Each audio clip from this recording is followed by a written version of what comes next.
Awesome. Yeah, maybe I'll start with an introduction. I'm Sreeram. Um, Started the Eigenlayer project 3.5 years back, and super excited about working closely with MegaEth and the helping put together this event from our part. I think events like this are promote very close collaboration between people who, one of our like high level themes is we want to accelerate human coordination. And I think, the vision is if we want to build that, we need to bring, you need to make, coordination commitments, all of them verifiable and on chain. But to do that, we ourselves need to work closely together to actually to drive this kind of a vision. So really excited that you all are here. I have a bit of a FOMO that I could not join in. I have two kids here at home in Seattle, which is where I'm dialing in from. Been seeing the pictures and the events going on there. Super excited. Yeah, I think when the way I think about it is we are at the beginning of like a major movement, right? And in crypto, I think we can, some people think, are we early or are we late? And I think it's super clear we're very, very early. There's no way in which we are late. And I think of like crypto as the coordination mechanism for humanity to make and keep commitments. And that means, if you look at the total volume of commitments people make to each other and how many of them are on chain, we're like not even getting started. So in my talk, I'm going to present you a vision for what, we are building towards and why I think, an event like this is perfectly suited to the ethos and aesthetic for what we want to build. I would love to do a more interactive section at the after giving an overview talk, if that's good.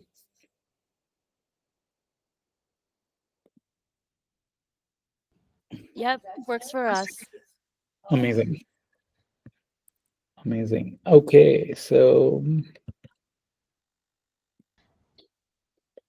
I'm going to share my screen. And did you want to start the apps with commitments session now? Yeah, or we can talk a little bit about what is going on there and do some interaction or introductions, whatever. I don't know what the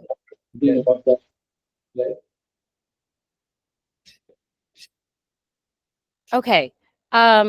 So with that, so I will just let everyone know now. So Sreeram will then now start his 45-minute talk on apps with commitments. So feel free, we can have a quick 5-minute break just for people to drink water, take a bathroom break if they need, and then we can start in 5 minutes. How does that sound? Okay, perfect.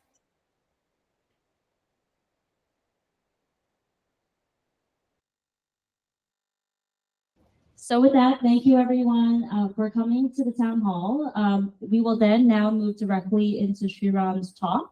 So feel free to take a water break. And also I want to, then we can transition into the talk directly. So I think in general, like I'd love for everyone to come every Monday for the town hall. I think it's just important to be together. I think going forward, people feedback. I'm hoping that the reality TV show tells you that we're not here just to say all the good things. We'll have to be honest with each other. And then we're adding a lot more program this week. So this is one of the program. You can stay, listen. I encourage everyone to stay, listen. If you actually want to go and ship code, you can also do that. But I'm going to sing. Also, guys, this week we're encouraging everyone to share whatever you're building with the community itself. And then what you're going to be excited about, you're excited about, and anything about if you want to share, feel free, and we have all the specs available, either outside or inside. So just hopefully and good. Yes. Oh shit! I forgot to. Yeah. Anyway, we're good. Okay. And if you do want to organize your own events as well, feel free to do that directly on social layer. Reach out to us too if you need help with that. All right, thank you, thank you. We take 2 minutes break and then Let's take 2 minutes, and then Sreeram, you'll go ahead and kick it off. yeah.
All right. Let's get back into our seats. For those who want to stay for the talk.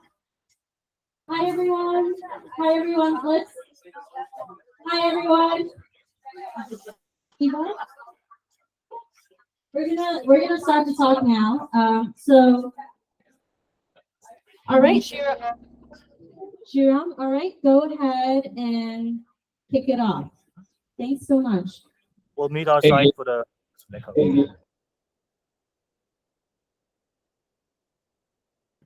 Amazing. So I'm going to be sharing my screen, so I'll not be looking at the audience. So in case anybody has questions, please shout. Okay. Go.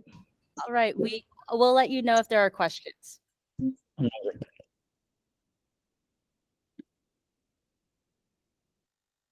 Okay. Are you able to see the screen? Yep, we can see it. Okay. All right. The talk today I'm going to give is on, it's a high level talk on why we are here and what specifically we are trying to do. And one of the themes that I keep going back to is we're trying to build systems for human coordination.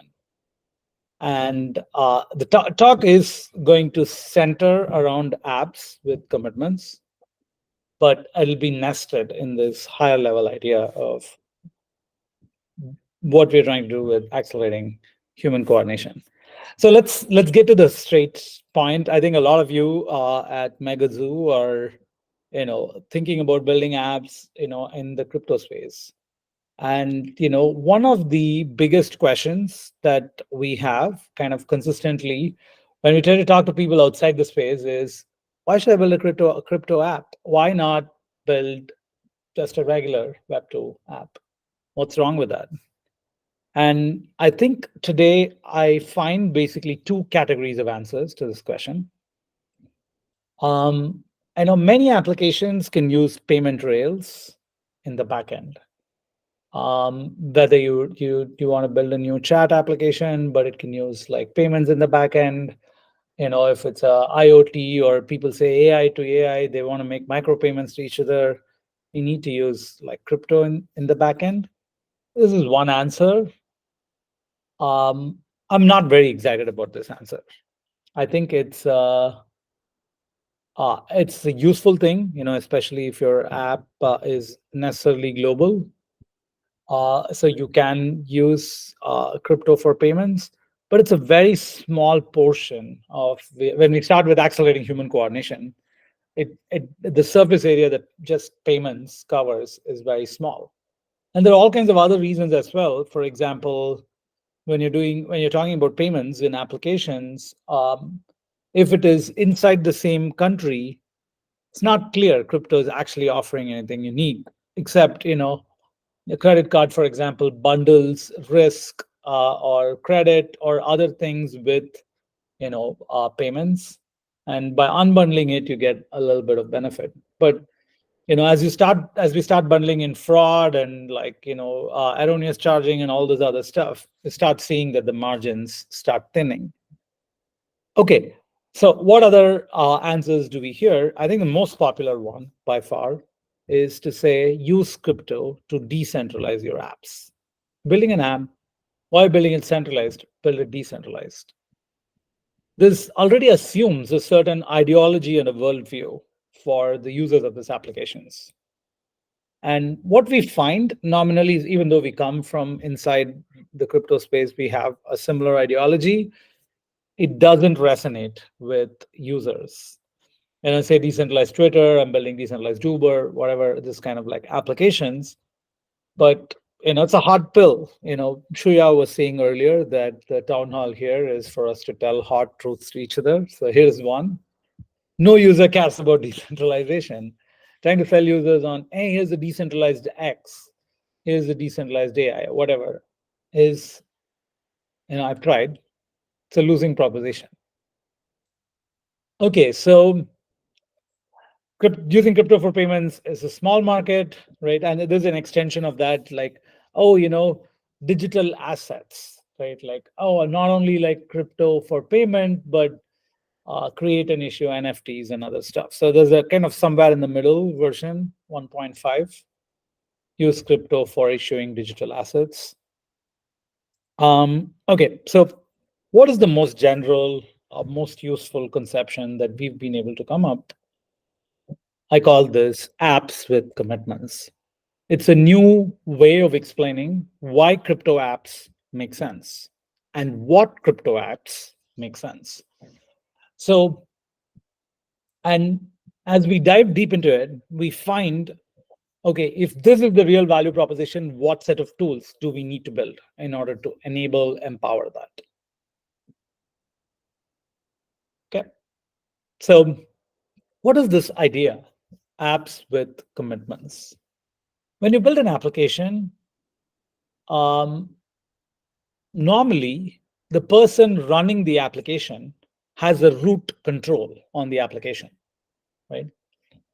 Imagine the Federal Reserve in the United States runs the USD application, maintains like a ledger of who has USD.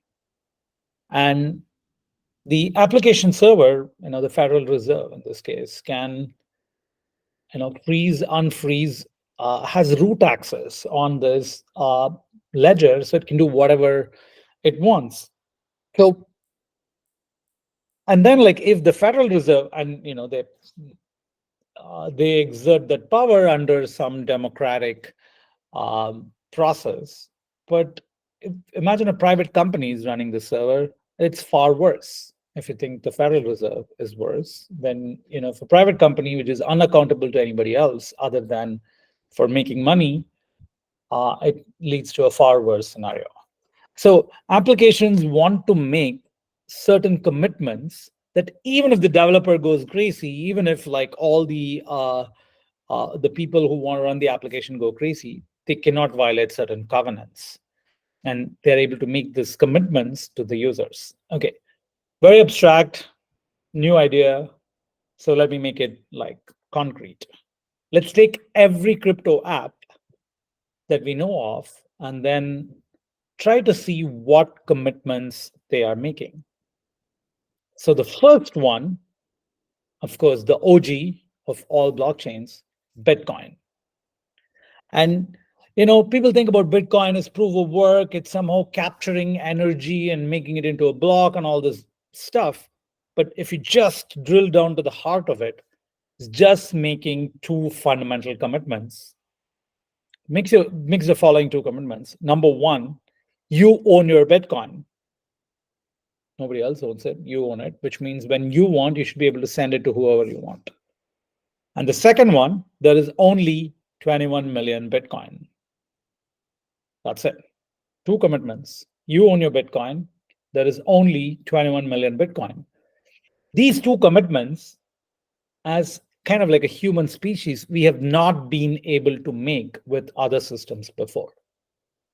What other systems? Like USD.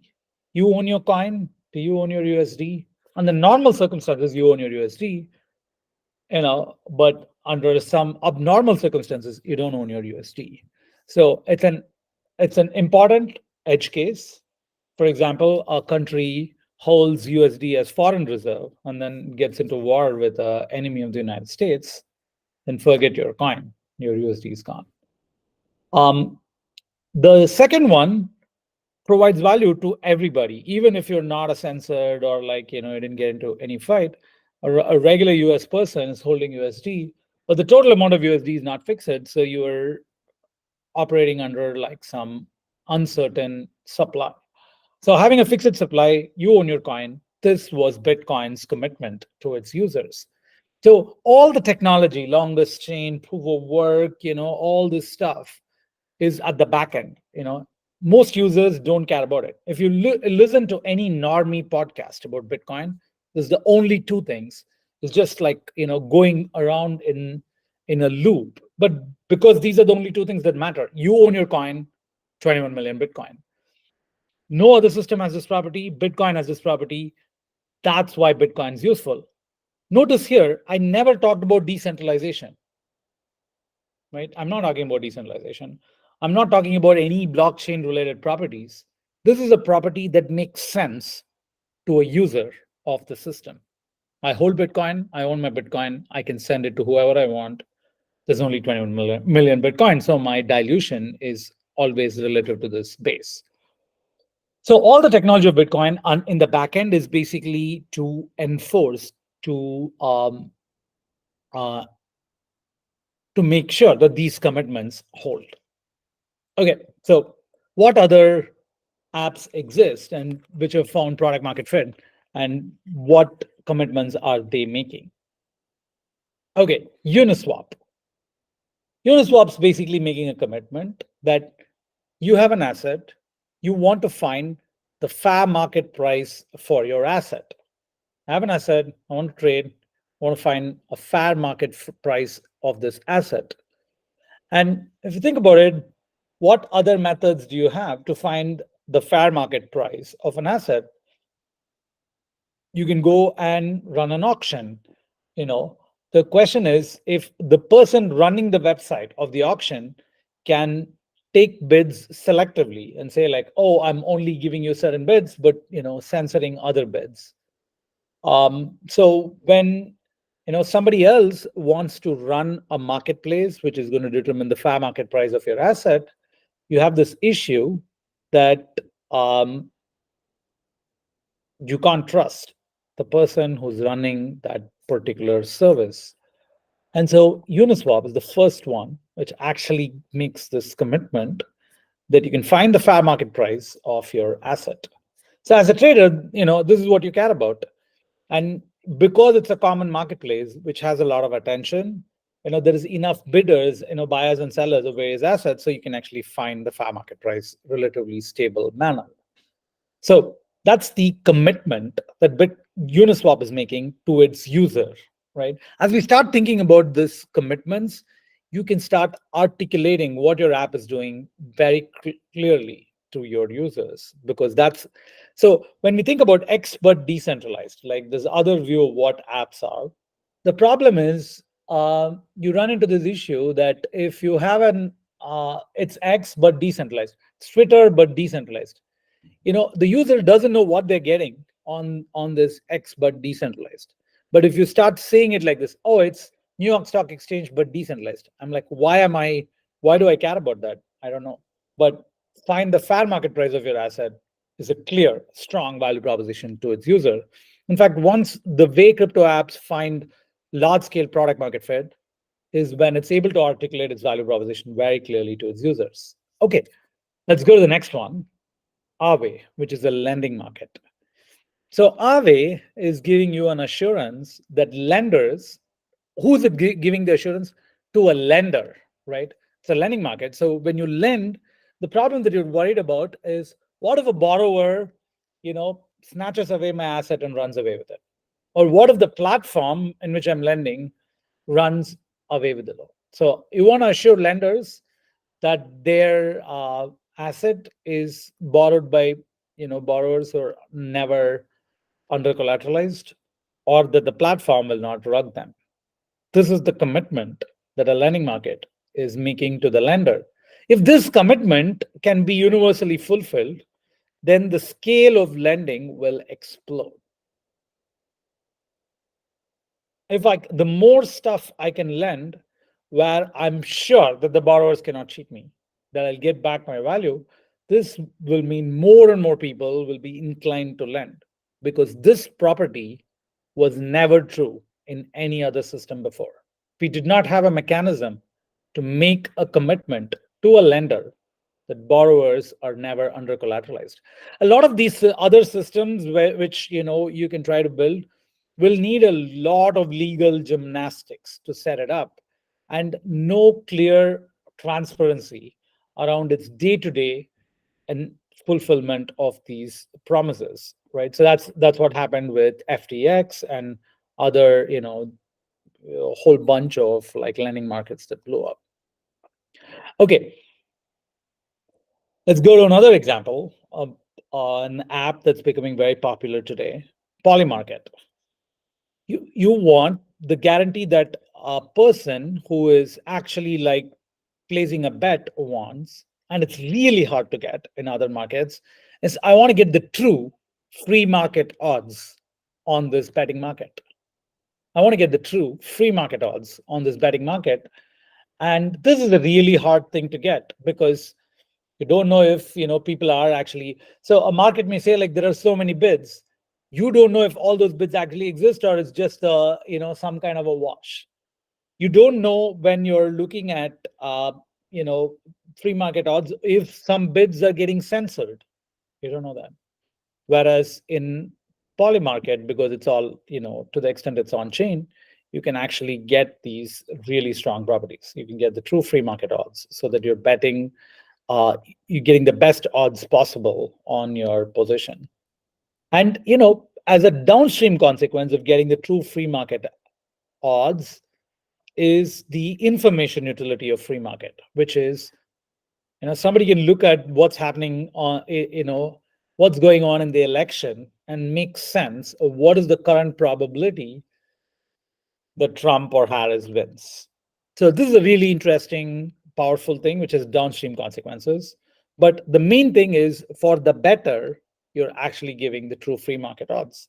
And the second one is correct settlement, which I think in practice, a lot of other systems also have, but in theory, is still hard to get. And you need to make sure that the market settles correctly.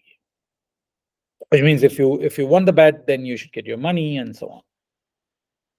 Okay, so this is an example of an app making commitments, and it's making this commitment to whom? It's making it to the better. And finally, another example, I want to build a competitor to Uber. I was on a taxi ride last week in Salt Lake City, and I paid $8.50 for a local ride, and the driver got $4. And then I was talking to him, and I asked him, like, what do you get normally?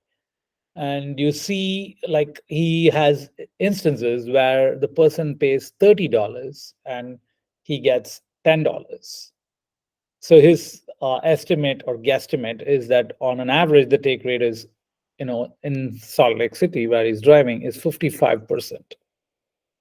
I don't know if the numbers are exactly true, but it's upwards of 30% in various people's experience. And this information is not even public, right? That's crazy. So you have a Uber competitor that you want to build. One of my friends is building this in India, called Namayatri. And Namayatri is built on this premise that it's a driver's collective. So how do you ensure that you want to make a claim that I'll never take as a platform more than some percentage, say 5%? How do you make a claim like this? How do you make a commitment like this to the drivers and hold to it? So another example of an app, if you can actually make this commitment, really powerful. Okay. So this is the new thinking that we're bringing here, which is all that's going on when we are thinking about apps built on crypto rails is the apps are able to make commitments to their users.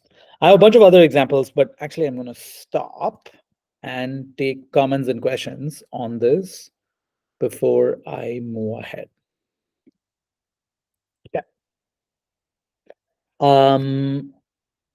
Any questions or any apps that you can think of that you think is not really making a commitment, and it's a crypto app? I think that would be interesting to talk about.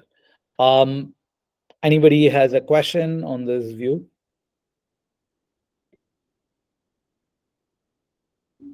Hi, thanks for organizing everything here. So my name is Jane from Ray Got Money, and I'd like to ask you on your thought about DeFi using Eigenlayer. I know as Eigenlayer, it was originally conceived as a way to sell security to structured projects, but for DeFi using a framing, they could also use commitment from stakers. So what are your general thoughts on this? Any comments? Yeah, I'll take broader questions at the end and answer this particular one, but I want to focus on existing apps which have product market fit and why, are there examples of apps that come to mind like the ones I had? And yes, this is an app that's making this commitment, or I don't know what commitment this app is making. I think either of them would be really good. There's a hand up there on the right. We have another one. Come here. Yeah, this dApps making commitments was like whole idea of Ethereum, but in this day and age for software development life cycle, like 99% of the dApps could be upgraded by their developer multisigs, and the only commitment there is that like to trust the multisig. What do you think about that? Amazing. Really sharp, kick-ass question. Thank you. We'll talk more about this in the rest of the talk. Really good question. Amazing. Okay. Let me go ahead. I think you'll see some. Oh, we do have Anybody one. else? Yeah. Yeah. Okay. Yeah, I'm just curious about, are you, because it seems that what you're calling a commitment, at least the examples that you've given are also like value propositions, where I feel like a lot of crypto apps are not really able to convey their value proposition in the right way. They say, oh, this is our philosophy, like decentralization, but nobody really cares about decentralization. It's like, what do you actually do? What do you actually bring to me? And that's the example that you've given. And so I'm curious if what you were saying is like, when we have a blockchain as an underlying infrastructure, now this gives us the ability to make commitments. So are you going to go into like, oh, blockchain is interesting for commitments, or is it another thing? Because I feel if we're talking about commitments specifically, we don't really need blockchain. For example, now we have provable computation and other things like that, where potentially we could like leverage other technologies to commitments like that don't really rely on blockchain. Amazing. Thank you. Yeah, I'm going to address this right away, but this is really good point about what is the relationship. It seems like I'm talking about value propositions, but why is this related to commitments and how is this related to blockchain? So that's exactly what's going to come up next. Okay, perfect. So how do you ensure that you give this commitment? So let's like break the abstraction and say, oh, this is your value proposition. You're finding really the true fair market price of your asset. How does Uniswap make this promise? Because Ethereum makes two promises under the hood. Okay, Ethereum makes two promises under the hood. Number one is you have an ordered ledger. So if some transaction gets into the ledger, that transaction stays there. And a second one is censorship resistance, which means if a bid was placed for a certain asset, it will eventually find its place in the ledger, which means that the censorship resistance reflects. So these are underlying blockchain commitments. Uniswap's built on Ethereum, and Ethereum makes these underlying commitments of ordered ledger and censorship resistance. And what's happening is Uniswap's able to make this value proposition, this commitment to its users, because the underlying chain provides these commitments. This is a chain commitment. And from the chain commitment, and the smart contract of Uniswap emerges the app commitment, right? The chain's making this commitment. The ledger is ordered. The ledger is censorship resistance. And by composing this and using this in the right way, Uniswap's able to make this commitment to its users. Okay, so, to answer the question of whether it's possible to do like these kinds of underlying services or commitments with other technologies, it's an interesting question. I'll reserve it for later. The short answer is no. I don't know of any other technology by which you can actually get, for example, censorship resistance. So we'll talk about this later on a Q&A. Okay, so going ahead, what does Aave need to actually make this commitment to its users? Again, this is a value proposition, but the value proposition is the commitment itself. And the commitment is made, even if the commitment continues to be true, even if the person, the dev, you're not trusting the dev for these commitments, you're trusting something else. In the case of Aave, you need 3 properties. What are the 3 properties? You need an ordered ledger. So your lending orders or borrowing orders are all ordered. You need to make sure that the transactions all get in. And finally, you also need an oracle, because when we're saying that whether somebody is collateralized or not, we need a cross-reference, to what you've borrowed, to what you've pledged, what you've collateralized. So that is the services that you need. Aave needs ordered ledger, censorship resistance, oracle, and using these services, if you had these 3 services at a high level of assurance, then Aave can make these commitments to its users. Okay, so you need Ethereum, and Ethereum alone is not enough because Ethereum doesn't have an inbuilt Oracle service. So you need some other service like Chainlink or other services to provide these Oracle services, so that together you can actually get these commitments. The application level commitments emerge as a consequence of mixing and matching service level commitments from Ethereum and Chainlink. And of course, when you think of a system like this system, this app, Aave, is only as secure as the weakest of Ethereum and Chainlink. Whichever is the worst, that's how good this commitment service is. This is a huge problem. Okay. We're saying, oh, we're building apps which are inheriting Ethereum security.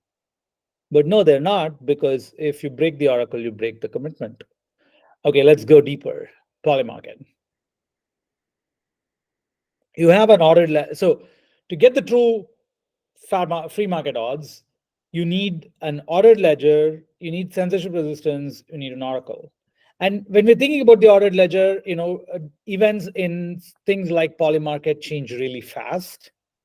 So you can't wait necessarily for Ethereum. So you are, Polymarket, I think, uses an off-chain order book. So you need to get censorship resistance from the off-chain order book. How does it work? We don't know. Today is centralized, but it could become decentralized. You need an oracle. I think Polymarket uses UMA. And now to hold these commitments, this end user commitment, the application level commitment, it's depending on 3 service level commitments. Ethereum making its commitment about ordered ledger, off-chain order book, making its commitment about censorship resistance, and UMA, which is making a commitment about the Oracle. Okay, so we go further. Let's look at this Uber competitor, and we never take more than 5% take rate. You need a matching market between riders and drivers, right? Somebody needs to place the buy order, like, oh, I want to ride from Seattle somewhere. Driver says, I'm available in Redmond, and you need to match them. To do this, you need to have like censorship resistance and ordering at high throughput, low latency. The payments need to go through like some on-chain mechanism so you can guarantee this take rate. How do you give all these properties? And today, like, if you look at Uber, like the number of rides it's serving and so on, it's actually quite a bit, and we need to think about how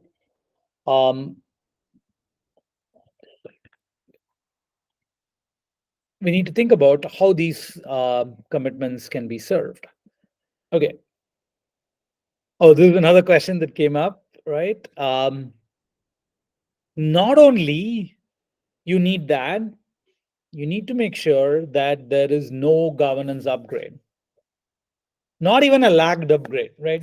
So a lot of times people say, oh, my smart contract or roll up or app, requires like a 1 week upgrade cycle. But imagine I claim all my life that I'm building an Uber that will take only 1% take rate. And then I push an upgrade which says, now I'm going to change it to 30% take rate. It's going to be actuated in 1 week. That would be a disaster. So you don't want that. Okay, so now we are starting to enter, as we go down this hierarchy, we are starting to get more and more demanding applications level commitments.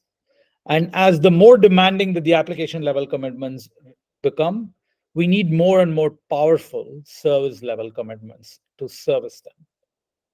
And we're down the rabbit hole. Again, the hard truth pill here, lots of these things don't exist today. Okay. Is this the scope of all apps with commitments? No, actually, there's a lot more that one can build. And I'm going to kind of like give some examples here, but we can go over lots of other examples as well later. Okay, Facebook. I want to build a competitor to Facebook. One thing that happens today is you see like Facebook pushes a privacy upgrade, you get a notice, then you see it, and say, do you say yes or no? It's like an offer that you cannot refuse. You say no, the whole app deletes, you shut down and get the hell out. Bye-bye to all your friends and your post and your influencer status, not a fun thing. So any privacy upgrade, here is an app. It could say any privacy upgrade needs a majority of users to vote and agree to it. If you don't agree, no privacy upgrade, no change, the app keeps running. This would be a really interesting, use case for an app to make this kind of a commitment. Now, it's not a decentralized Facebook. It's basically a user-owned Facebook. Users can make decisions on what certain categories of upgrades can be. Okay, what other, YouTube, you could say creator gets paid X%. Again, to realize, I'm not going into like to realize each of these things, what sets of things do you need? You need a lot of throughput, you need low latency, you need oracles sometimes, you need various things, you need the application to not have governance upgrades, you need a lot. So we need to think about how to actually realize all of this stuff. I want to build an AI model. The data creator should get paid X%. I should be able to create derivatives of existing models. I should be able to take a model and fine tune it, customize it. And then if I do it, then that customized model pays value back to some of the earlier ancestral models. This could be a commitment to the model ancestor, to data creators, all of these things. You may be worried about AI model safety. and you say that, hey, I'm going to I'm going to allow sovereign AI, like AI agents, which are totally sovereign and not controlled by any humans, to exist, except that if, like a human DAO intervenes, then the model gets nuked. How do you build systems like this? It's an application that is making a commitment to the commons, to all of us, that basically, it satisfies certain properties. You can think of a Kindle, that gets a guaranteed take rate on books sold. Just more examples, taking simple Web2 concepts and then translating them to applications making commitments.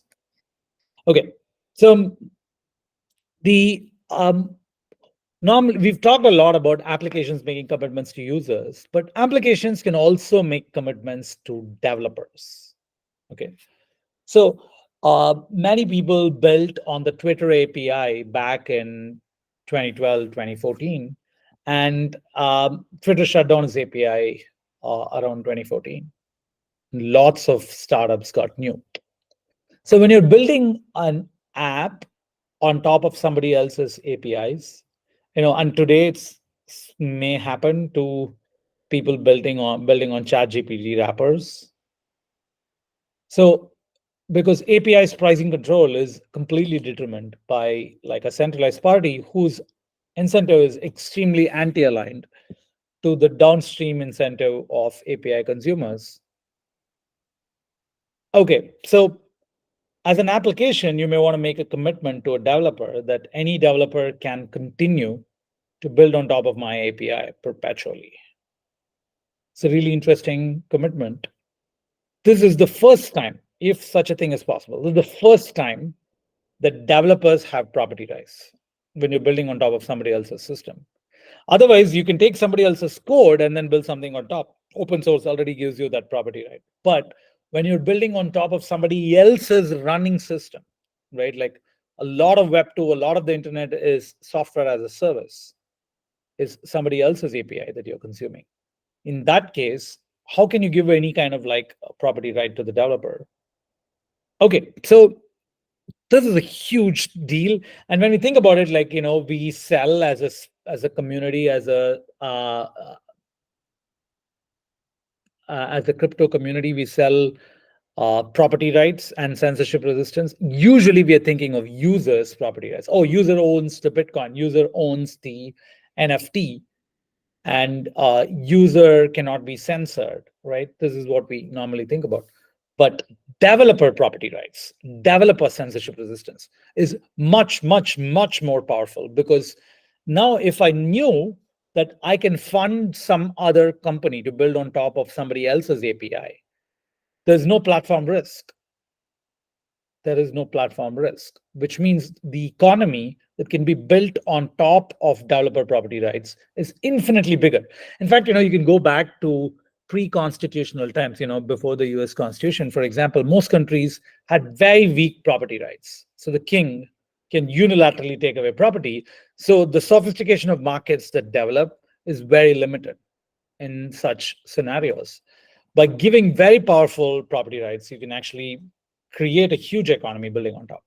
Okay, but proviso, today, only immutable code gives this property. My code needs to be immutable. Uniswap v2, you have developer property rights for building on top of it. But very few services are immutable. Very few services are immutable. And it is impossible to iterate with immutable code. It's impossible to iterate with immutable code. Iterate means, as an application developer, you need to keep improving your application. Otherwise, you're in a no man's land. You're not going to compete with Uber or Facebook or OpenAI. So you have to do rapid iteration, but you can't do it with immutable code. So what we need is the ability to make commitments with the ability to upgrade. Otherwise, we are not even starting to realize any of the value propositions of blockchains. Lots of types of commitments are impossible to make in today's crypto. So, okay, going further, deeper into lands of like apps with commitments, you can start thinking of not only commitments that are between apps to users, apps to developers, users to users. What commitments can users make to other users? This is really, really, gets far out into the future, but I'm very passionate about several of these ideas. For example, education. I think this is one of the biggest issues in the United States, as well as all around the world, especially in the AI era. It's going to be really important. When you think about education, you have the left, the politics of the left and the politics of the right. Politics of the left is, hey, make education free to everybody, and you make education free to everybody, and on the and then like increase the tax rate by 25%. On the right, you'll be like, no, no, no, it's a free market. You should not do that. So what's the right common ground? And here's one mechanism, which is which becomes really powerful. What if I can fund my education by paying a share of my future income to my teachers, my college, whatever?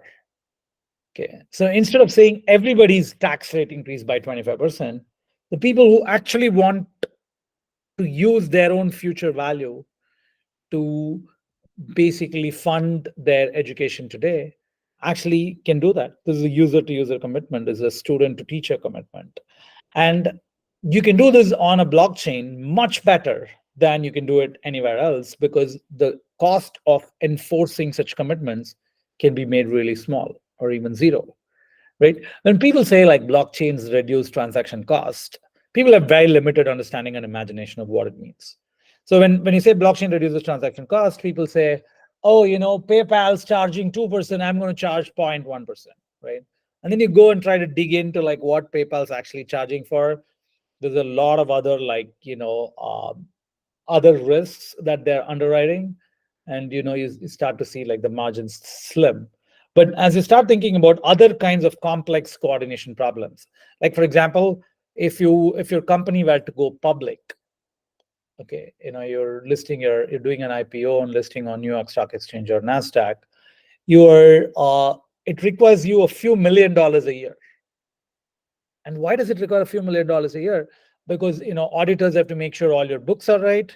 Legal compliance needs to make sure that you're declaring all your incomes, output, all of this correctly, so that if you own 5% of Google shares, it means you're getting 5% of Google's profits.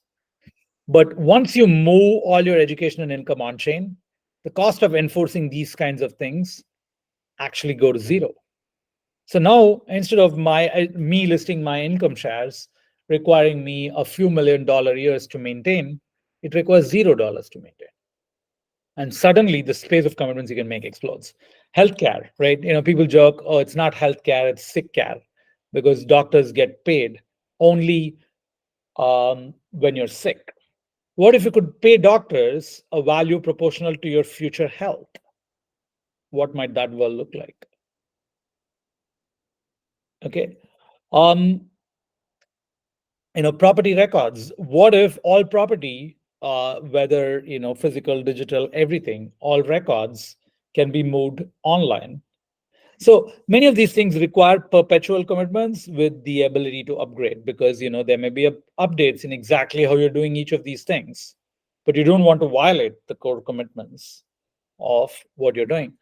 Okay, finally, you want to solve global problems, climate change and things like that. I want to put climate credits on chain, so I know exactly who's buying and selling and doing all this stuff. Bitcoin was designed to solve the double spending problem, right? I can't give the same Bitcoin to two people. And in climate credits, for example, there's a problem of double counting, where I tell like one agent that, hey, this I have this forest cover here, so please count me for credits, and tell somebody else on the other side. So this is the scope of all the commitments that we can make. It's very small sampling of what sets of things we can actually build when you start thinking about applications making commitments.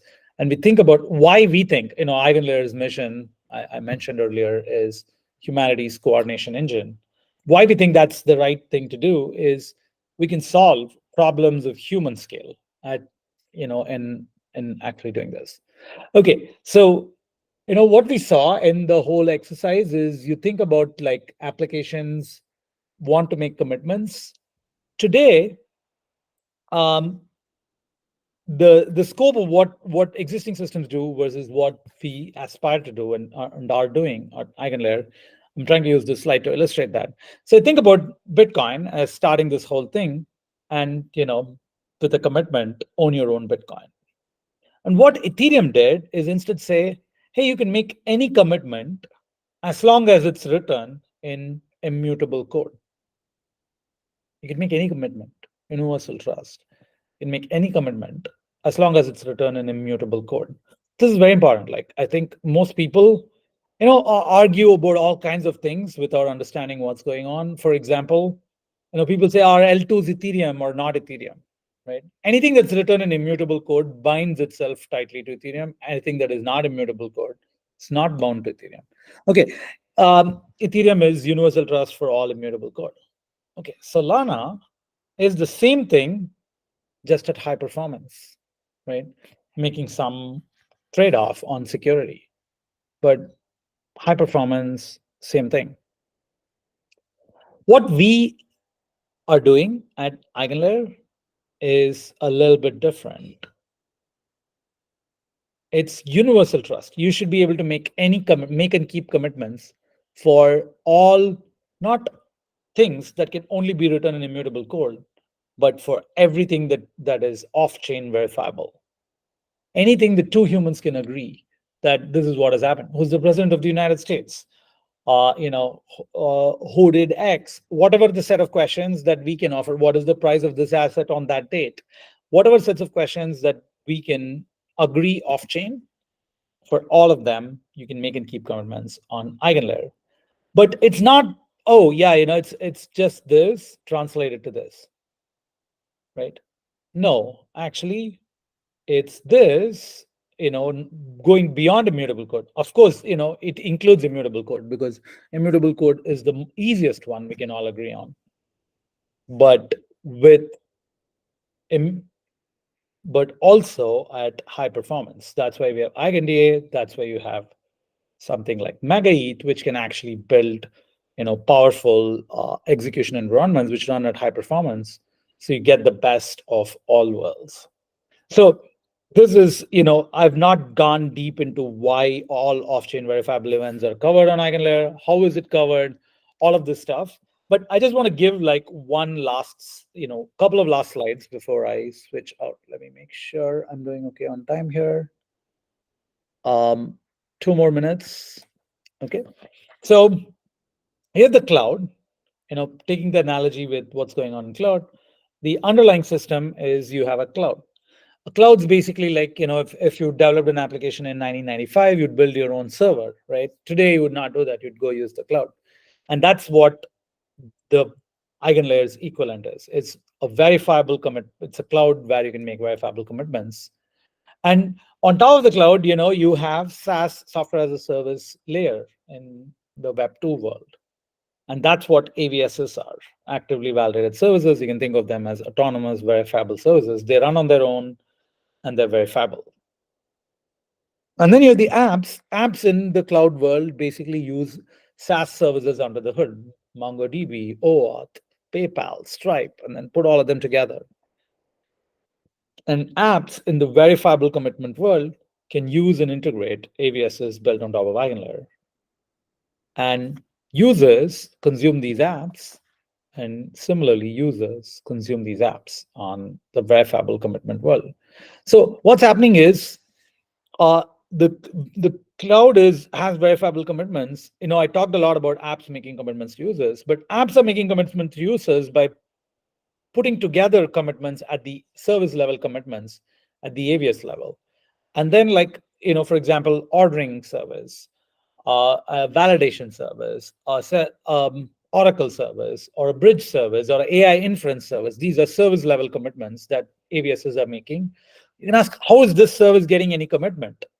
Because agents each agent, each individual is making commitments. For example, stakers and operators are making commitments that I stake into the service and I'll run that service correctly, because if I don't run it, I'm going to lose my money.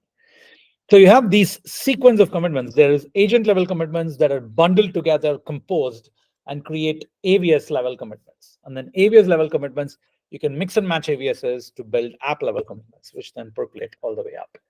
Okay, so I'm not going to get into this examples, but I think this is a really useful thing to think about. As we think about systems of commitments, apps making commitments, the thing to think about is who is enforcing these commitments? Is it a single authority? Is it a committee? Is it a majority, like in a democracy? Or is it something that enforces itself, right? It is not dependent on an authority, a committee, or a majority. And as you go down the stack, your robustness increases. And we find like existing systems actually utilize these things in different ways. For example, in the US, you have a nested system of enforcement, where at the very base is the self-enforcing constitution, which makes inalienable rights to each individual. But the bills that are passed in the Senate or the House are done based on a majority thing, but they still have to comply to the Constitution. And but bills made in Senate and House take years to put together. So you have other agencies which, rightly or wrongly, can make other kinds of enforcement, which are at a finer scale. And then finally, at the very, very fine scale, you have the president, who's like an authoritarian, but is answerable to the rules that are made by the SEC and so on, and to the Senate, to the Constitution. So you have this nested hierarchy of commitments where, for example, the president is also the commander in chief. You can't ask the Constitution who to shoot in a war, right? You can't ask the Constitution who to shoot in a war. That's why you have a person, the president, with the nuclear codes. So this is a really interesting system. And the reason I'm pointing this out is actually something that, as we think about how we build these systems, you learn that these systems have analogs in the crypto world.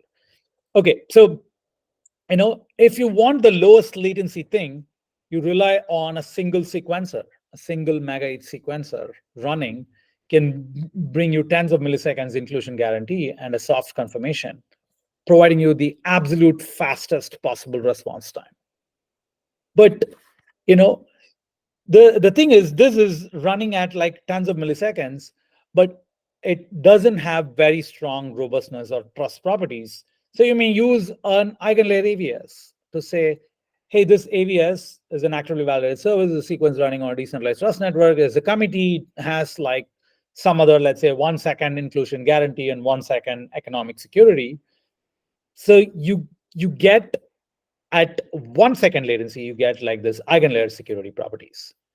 And then you say, oh yeah, actually, but even that is not enough, right? Maybe the Eigenlayer committee colluded, wrote something bad, whatever, you don't like it.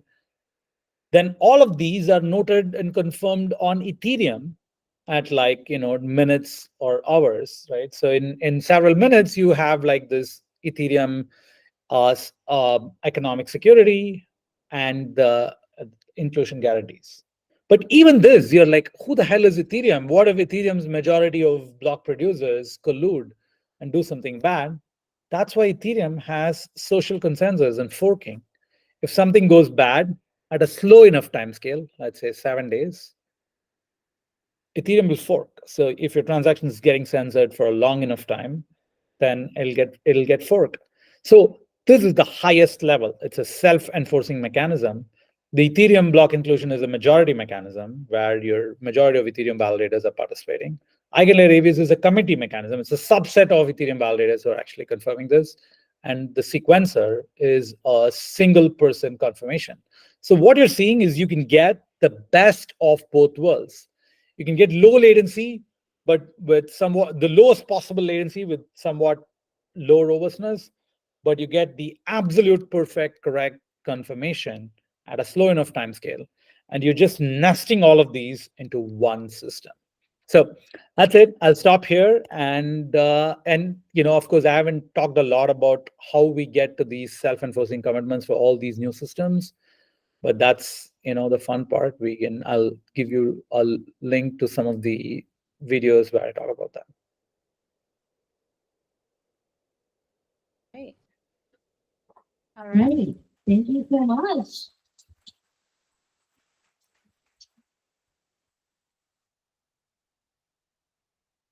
Thank you so much for that talk.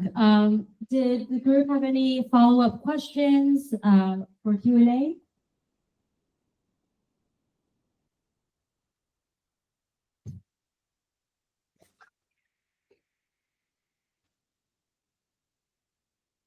Hey, Chris here. Thanks first for the presentation. Maybe to challenge it a bit in some points. For the first part, for like applications, it seems like to me, not all of those commitments are the same. Some of them, like for example, Bitcoin, those are more very, like how important are they to be kept? And what are the other mechanisms to kind of enforce them if they're not kept? Like with Bitcoin, you need it cryptographically.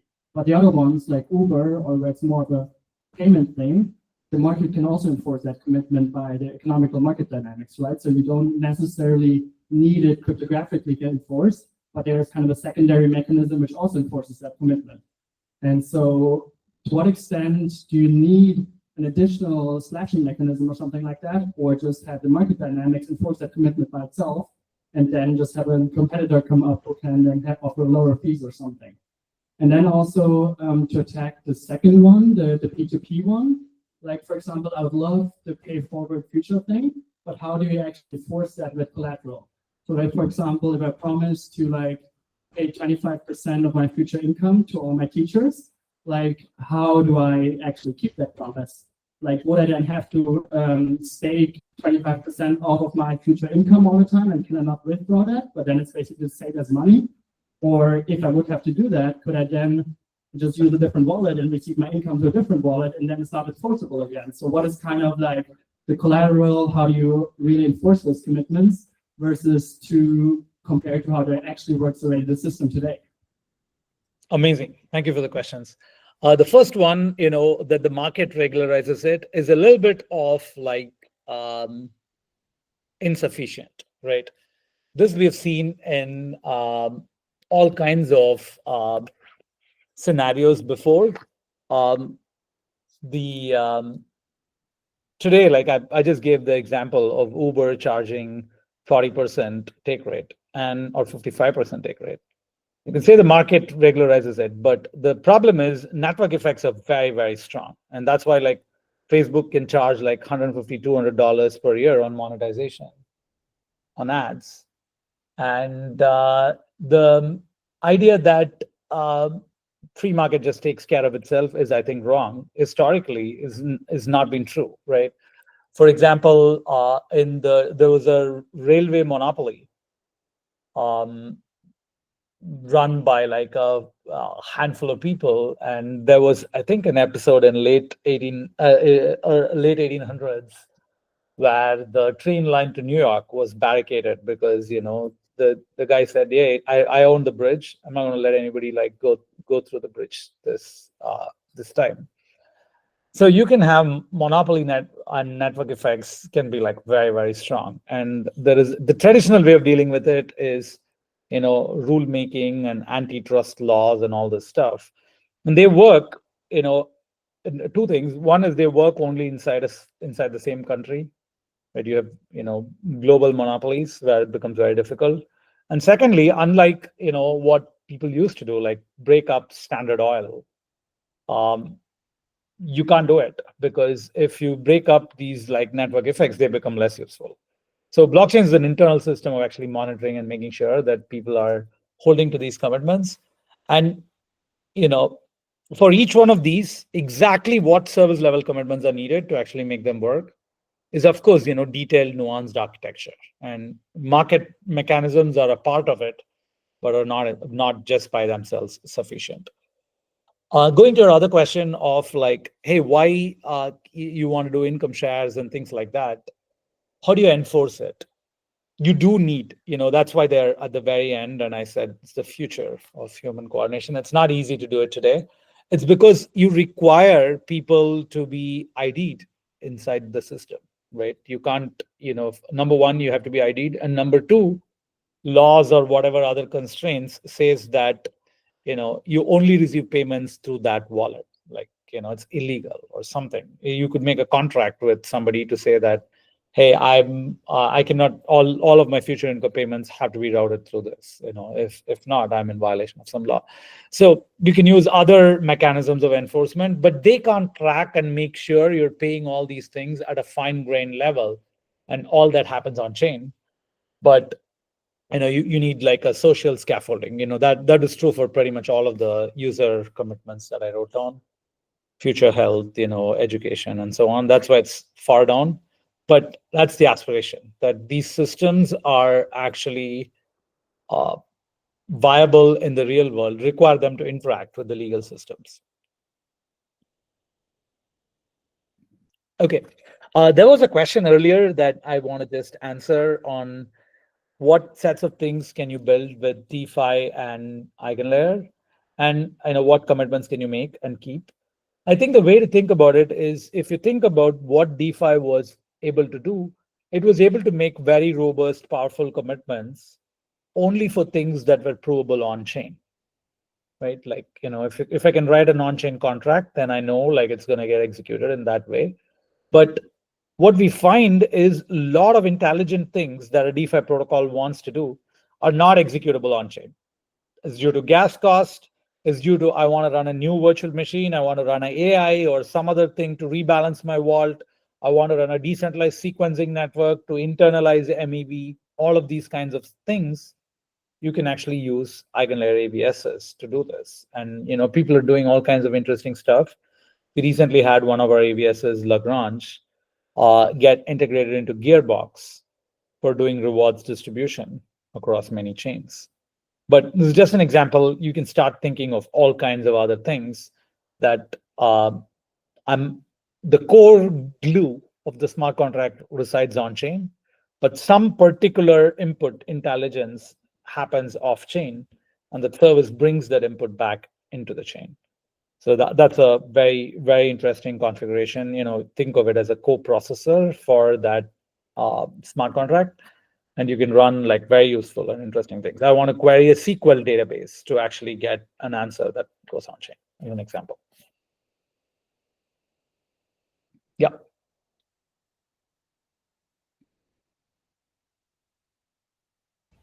All right, sure. I also want to just check in with you. I want to be mindful of time. Do you have time for one more I'm question? happy to say I know some of the people here may have other things. Happy to stay for another few minutes. Okay. Perfect. All right. We do have one. We have another question. Thank you. Yeah, I have a question coming from like observations, which are, I think when you think about like decentralized systems, or when you think about apps that will make commitments in the future, you're going to be bottlenecks fundamentally.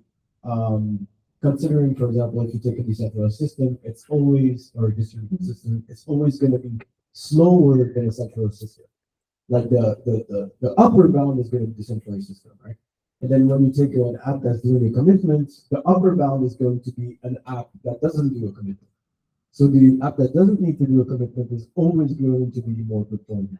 And so that's a little bit what we've seen in the crypto space, where, okay, you're going to be doing a decentralized X, a commitment doing Y, and it's always worse than what we actually have in Web2. And so people just stay in these, as you said, like very powerful network effect Web2 apps, because they're just like better, there's more people using them and stuff. So I'm curious, what is your take, considering Eigenlayer, of like the value that you're going to bring, and what are going to be some new unlocks that, of things that we're going to be able to use Eigenlayer for, do not fall back into these things of like, oh, just decentralized X, Y, commitment W, like something that really Eigenlayers enables, and that's going to bring people like to use apps built on top of Eigenlayer. Yeah, I'm curious about that.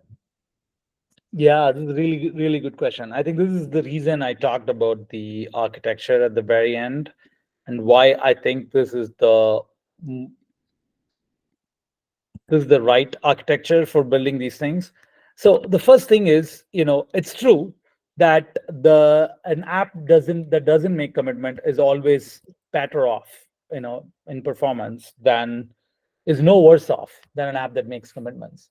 So there is at least one dimension where you could always be worse, but you don't have to be worse even by a little bit. Okay, let me just stop and restate it again. An app which makes commitments doesn't have to be worse. It can be as good as an app that doesn't make commitments. Very important. If you can't get there, you will always be worse.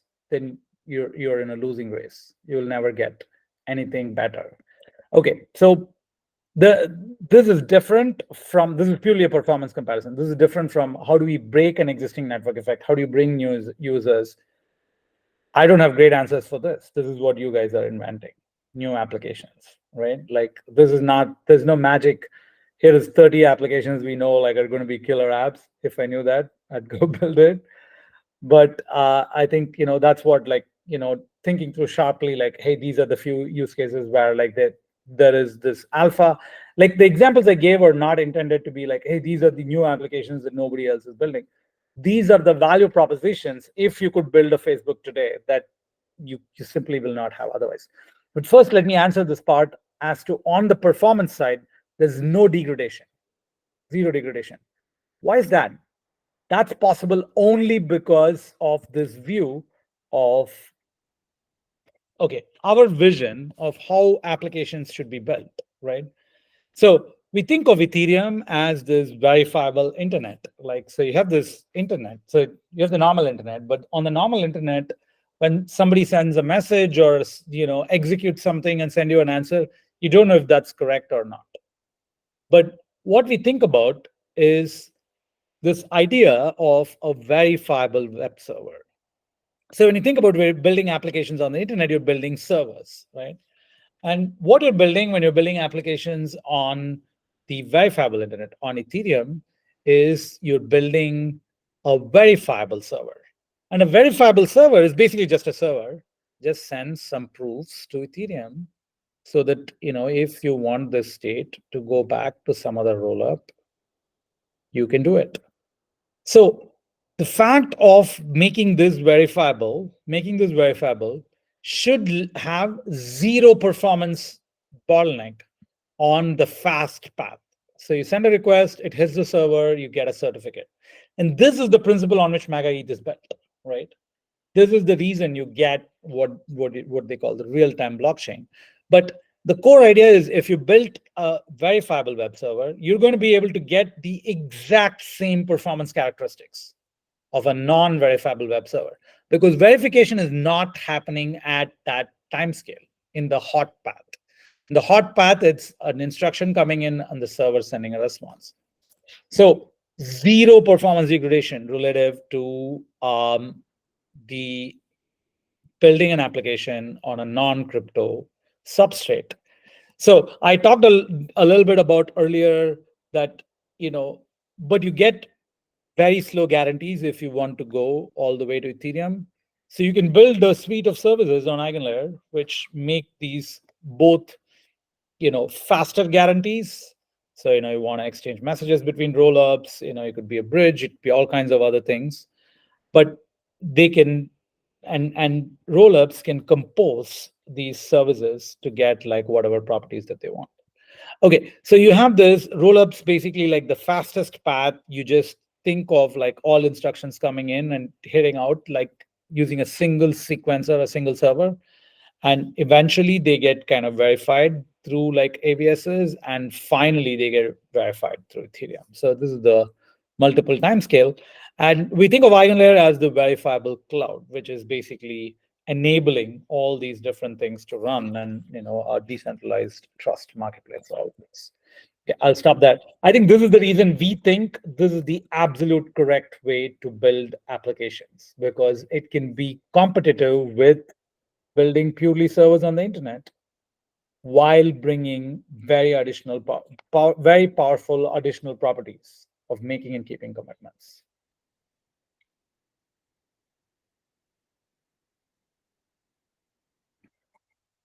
Anyone else? Any other questions from the group?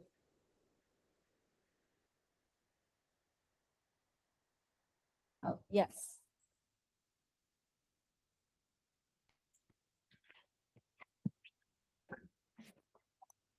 Hey, how do you handle making an amendment to a commitment? So, you know, at the moment where you have information to make a take rate of say 5% for the Uber example, then the world moves on and that's no longer sufficient. Yeah, how do you make an amendment? It's a great question. It's like, right, you could go and say the same thing about Bitcoin, right? Bitcoin made a commitment to print only 21 million Bitcoin. And there's arguably a security budget problem for Bitcoin. You know, maybe BTC is not enough to maintain enough security. You know, the BTC being minted after each of these 4-year halvings not enough to keep security for Bitcoin. But Bitcoin has made a perpetual commitment to keep to 21 million Bitcoins. How do you make it work? I don't know. I don't have a great answer. So you only make commitments that you can actually keep, right? So you say, oh, I'm taking 5%. I'm taking 5% profit, right? Or whatever the thing is, and everything else is accounted on chain. So thinking carefully about what sets of commitments can you make perpetually? Or maybe the commitment is like, you know, if I ever upgrade the take rate, you know, there's a 1-year notice. And, you know, and by the time somebody can create a fork of the system, whatever the commitments are. But I think the ability to make perpetual commitments is really, really powerful. And it's the absolute new thing that crypto is bringing into the play. It's the same thing you can talk about, like, hey, income shares also has the same problem. Like you barter off like your future and say, I'm paying 90% of all my future income because I can't find a good teacher. And then like, now if I give away 90%, then like, you know, I don't have any money left. So, you know, there are definitely edge cases that we need to think through carefully as we build these systems.